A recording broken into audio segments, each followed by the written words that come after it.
Good morning, everybody. It's Jeff Parness with New York Says Thank You Foundation. Instead of writing a long note this year, I just want to give you a quick update through video, and then we'll have some links underneath this video on Facebook for you guys to take action. First thing is our hearts go out to everybody in Louisiana. We've been on the phone the last couple nights with longtime friends down there, and it's really Katrina is happening in the western part of the state around Baton Rouge, and so many families have been impacted.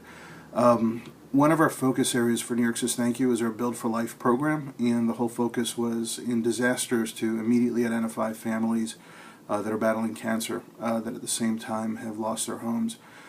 As of last night, we've so far identified 3 families through longtime partners of ours who have children who are actively battling leukemia where their homes have been flooded. One is a single mom with a young child with leukemia, total loss for their apartment. Another is a family with a 5-year-old boy with leukemia. He's actually up in Memphis at St. Jude's being treated this week. Their house was completely flooded, and the mom is pregnant. She's due in 3 weeks. So if you just sit back for a moment and imagine that that's you, and that your home has been flooded and you have a child with leukemia and you're about to give birth, that's exactly why Build for Life was created, and that's what we have to do, is to help. So we're going to be collecting information on these families over the coming days. Every single day we're on the phone with our friends down at JL Foundation to learn more about the families, where they're at, if the waters were seeded, and we're going to just take it one step at a time to see what we could do to be of help, whether it's to clean up, whether it's to help them sort through materials, as well as obviously starting through whatever rebuilding that they're going to be able to do. So just want you to all, first and foremost, just pray for these families and all the tens of thousands of people in Louisiana who are impacted by these absolutely devastating floods.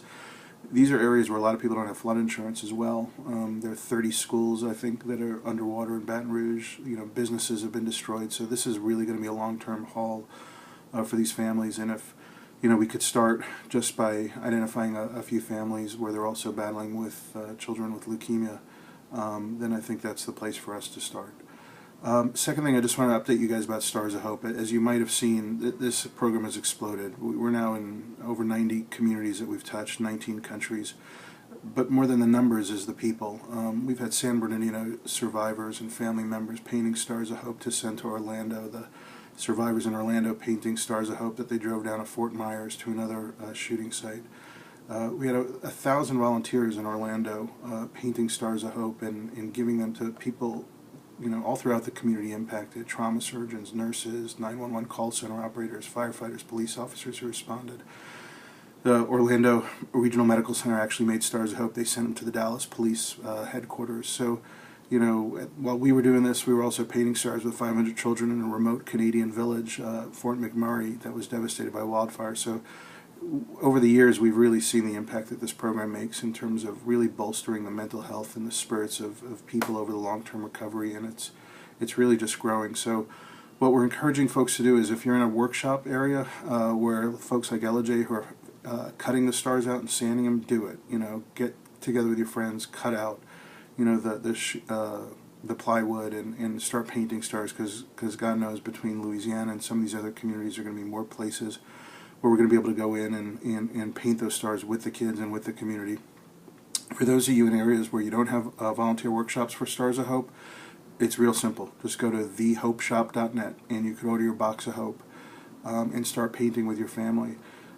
Again, between Louisiana, some of these other communities have been impacted by recent tragedies. Lower Lake, California, just completely burned down 2 nights ago, just north of San Francisco. Communities in West Virginia that are still recovering from their floods. One of the special things we wanted to encourage people to do for this year's 9/11 anniversary is, order a box of hope with your family and paint the stars, and then go to the local fire department or local police department and create a hope tree. Just hang the stars in a tree in front of the police department, in front of the fire department. This has been such a tough year for first responders, so to engage your family and your friends and your kids is a way to connect and show them how much we respect their service and sacrifice. It's real simple. Just create a hope tree. Finally, we'd encourage you all to donate. This is a time of year where we have to raise the most money to try to support sending volunteers to all these communities that we want to try to make an impact and help them to heal just like we were helped. So we encourage you to donate as well. We'll be sending out more information about what to do when with these families in Louisiana that we've identified, with kids with leukemia that we want to help through Build for Life. And we'll be sending more information about where to send Stars Hope to, and you guys could also figure that out in your own communities. But this is what we're supposed to do. We're supposed to remember what happened, 15 years ago and act. And I think we've been doing that tremendously well. So I encourage you all to keep the folks in Louisiana in your prayers. We'll try to do something through Build for Life, and you and your family could be doing Stars of Hope tomorrow. We will see you soon. Thanks for listening.